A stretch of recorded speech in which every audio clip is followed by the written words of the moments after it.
I picked up this cabinet at a flea market a few days ago. Now, while it is fairly simple, I think it could be really nice in a bathroom, someplace to put towels, washcloths, soap, or whatever.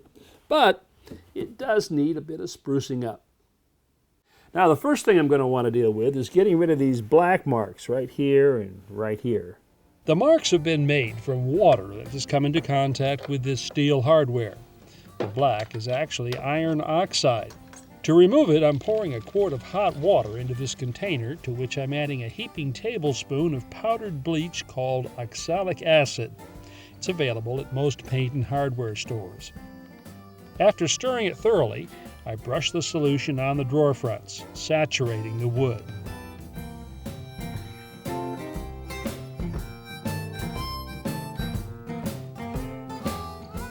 As the mixture dries, the stains become lighter and lighter until they're virtually gone.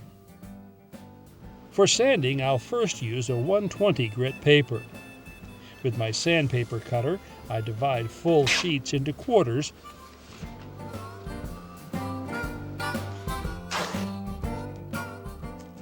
and then fold each quarter into thirds.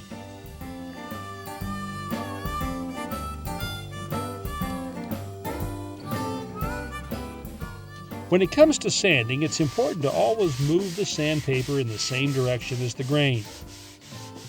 Next, I wipe off the sanding dust with a soft cloth. On the side of the case, there's a compression scratch. Now, this is caused by some object that crushed the wood fibers rather than gouging them away. I can remove this mark by soaking a cloth in water, wringing out the excess, laying the damp cloth over the scratch, then setting an iron on top, creating steam. The steam expands the crushed fibers and eventually eliminates the mark. Next, I do a second sanding using finer 220 grit sandpaper. A faster way to sand larger flat surfaces like this is by using an electric orbital or palm sander. The top edges of this little stand seem a bit unfinished to me, so I've decided to add some strips of decorative wood trim. I cut 45-degree miters on the ends and attach the trim with small brads and a finish nailer.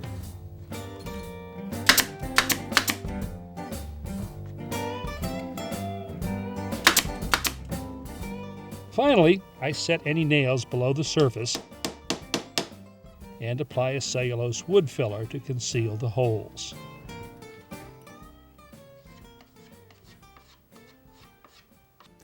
Well, we've removed the stains from the drawer fronts, gotten rid of some dents and scratches on the sides, given everything an overall sanding, and added a nice piece of detail here on the edge. So I'd say we're ready for finishing. The gel stain I'm using for this project needs a good stirring to thoroughly distribute the color pigments. Once I'm satisfied, I pour a portion of the stain into a 1-quart plastic container. The container makes it easier to dip the brush in the material, then slap it gently on the sides to remove any excess. I brush on the stain in the direction of the wood grain.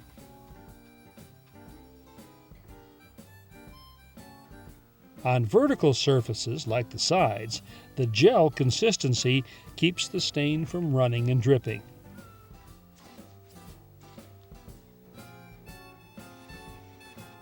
After a few minutes, I wipe off the excess gel, leaving a consistent, even color. I can control the amount of stain left on the surface by varying the pressure on the cloth pad.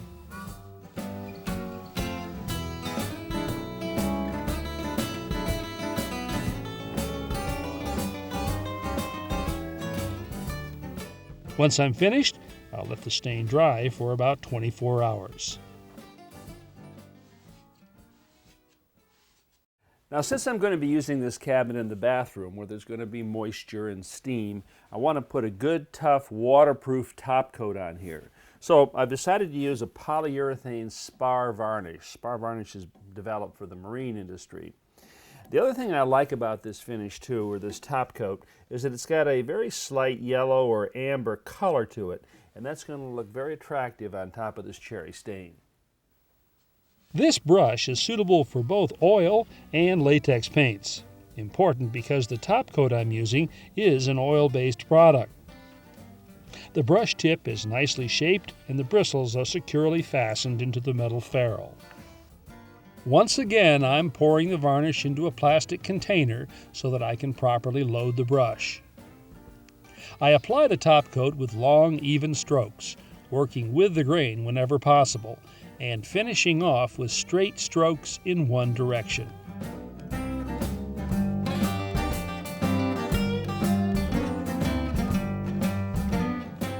After waiting 4 hours, I sand the now dry first coat with 220 grit sandpaper. Most urethane varnishes need to be recoated within a 4 to 6 hour window. The sanding smooths the first coat, but also roughens it slightly to give the next coat a better grip. Next, I remove any sanding dust with a sticky tack cloth and apply a second coat. It's important to control dust as much as possible while the top coat is still wet. Now this is the hardware that was on the piece when I got it, and in fact, this is what caused those black marks on the drawer front. Also, you know, it's just not the look that I really want for a bathroom piece, so I'm going to replace those with some ceramic knobs.